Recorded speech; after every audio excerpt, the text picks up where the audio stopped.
بسم اللہ الرحمن الرحیم۔ محترم ناظرین کرام، السلام علیکم۔ سچے انسان کو ہمیشہ جھوٹے انسان سے زیادہ صفائی دینی پڑتی ہے۔ عبادت کا بہترین وقت جوانی ہے۔ پاک ہے وہ پروردگار جو عیبوں کو چہروں پر ظاہر نہیں کرتا۔ ہو سکتا ہے جس چیز کے لیے تم روتے ہو وہ بس تم سے ایک دعا دور ہو۔ رشتوں کو وقت دو، تاج محل دنیا نے دیکھا ہے، ممتاز نے نہیں۔ زہر دکانوں پر نقلی اور زبانوں پر اصلی ملتا ہے۔ اللہ تعالیٰ جب بہترین سے نوازتا ہے تو پہلے بدترین سے گزارتا ہے۔ شکر کرنا سیکھو، اتنا ملے گا کہ تھک جاؤ گے۔ اخلاق اور ظرف کا امتحان تعلق کے خاتمے کے بعد شروع ہوتا ہے۔ نصیب کا لکھا مل کر ہی رہتا ہے، کب کہاں کیسے یہ سب میرا رب جانتا ہے۔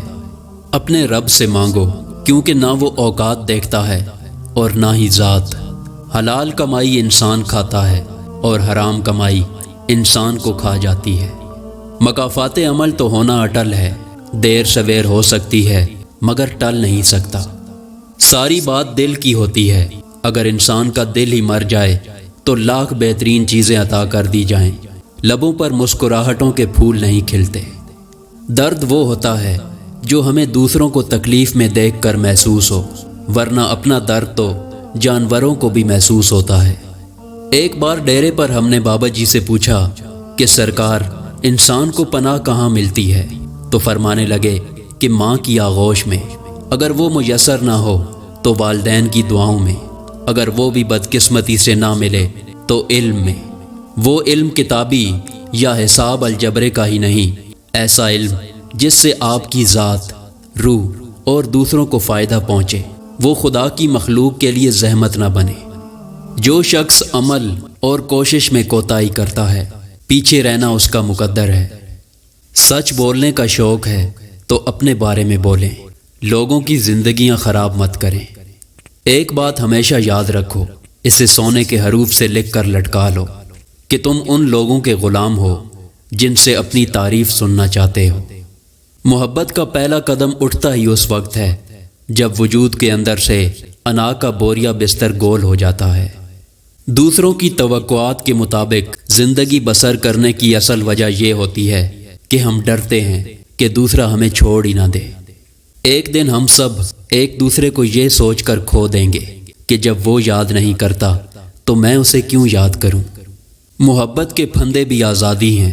جو شخص بھی اپنے آپ کو محبت کی ڈوری سے باندھ کر محبت کا اسیر ہو جاتا ہے، وہ ہمیشہ ہمیشہ کے لیے آزاد ہو جاتا ہے۔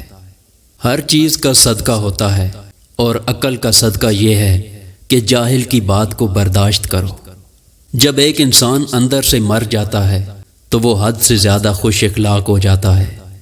کتنا خوبصورت احساس ہے کہ ہم اللہ تعالیٰ سے اپنی دل کی بات کرتے ہیں اور وہ سب کچھ پہلے سے جانتا ہے، لیکن پھر بھی ہمیں سننا چاہتا ہے۔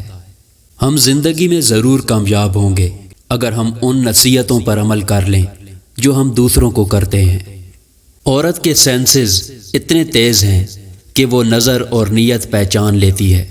دراصل وہ دھوکہ اس وقت کھاتی ہے جب وہ خود کو دھوکہ دینا چاہتی ہے۔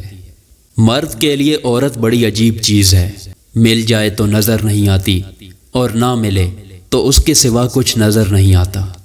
وہ جھونپڑی جہاں عورت مسکراتی ہے اس عالی شان محل سے بہتر ہے جہاں عورت روتی ہے۔ عورت کی بربادی اسی وقت شروع ہو جاتی ہے جب اس کے حسن کی تعریف ایک غیر مرد کر رہا ہو اور وہ کم عقل اس پہ خوش ہو رہی ہو۔ برداشت کرنا عورت کی فطرت ہے، اگر عورت برداشت نہ کرے تو کم ہی گھر آباد ہوں۔ ویڈیو پسند آئے تو اس کو لائک کریں اور ہمارے چینل کو سبسکرائب کرنا نہ بھولیں۔ شکریہ۔